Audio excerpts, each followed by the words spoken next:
पिकामध्ये रसशोषक किडीचं आक्रमण वाढलं की साहजिकच आहे मिरची पिकावरती बोकडा म्हणजे ज्याला आपण कोकडा म्हणतो, पानं जे आहे गोळा होतात, व्हायरस आपण ज्याला म्हणतो, तो व्हायरसचा प्रादुर्भाव जाणवतो आणि उन्हाळ्यामध्ये हा इश्यू खूप मोठ्या प्रमाणात येत असतो.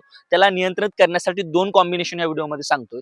कुठल्याही प्रकारची रसशोषक किडी असली, माईस पासून तर पांढरी माशी म्हणजे व्हाईट फ्लाय पर्यंत सगळं काही नियंत्रणात येणार आहे. तर पहिलं कॉम्बिनेशन आहे स्पायरोमेझिफेन जे मार्केटमध्ये भेटतं, मार्केटमधलं जे ओबेरॉन जे बायरचं प्रोडक्ट आहे, अतिशय छान प्रोडक्ट आहे. त्याचा वापर 200 मिली प्रति 200 लिटर पाणी आपल्याला त्या ठिकाणी करायचं आहे. त्याच्यासोबत सुपर कॉम्पिडर म्हणजे इमिडाक्लोपिड 30.5% मार्केटमध्ये जे भेटतं 100 मिली प्रति 200 लिटर पाणी, या दोघांची फवारणी आपल्याला आपल्या मिरची पिकावरती घ्यायची आहे. सगळ्याच प्रकारच्या रसशोषक किडींवरती नियंत्रण भेटणार आहे. दुसरं कॉम्बिनेशन आहे मार्केटमध्ये जे आपल्याला आबासिन भेटतं, म्हणजे आपल्याला जे क्रिस्टलचं आबासिन भेटतं, ज्याच्यामध्ये अबॅक्टिन 1.9% EC मध्ये हा मॉलिक्यूल आपल्याला बघायला भेटतो. त्याचा डोस आपण या ठिकाणी घेणार आहोत 100 मिली प्रति 200 लिटर पाणी.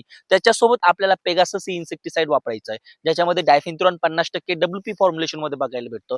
पेगाससचा डोस 250 ग्रॅम ठेवायचा आहे 200 लिटर पाण्यासाठी आणि आपल्या पिकावरती गच्च फवारणी घ्यायची आहे.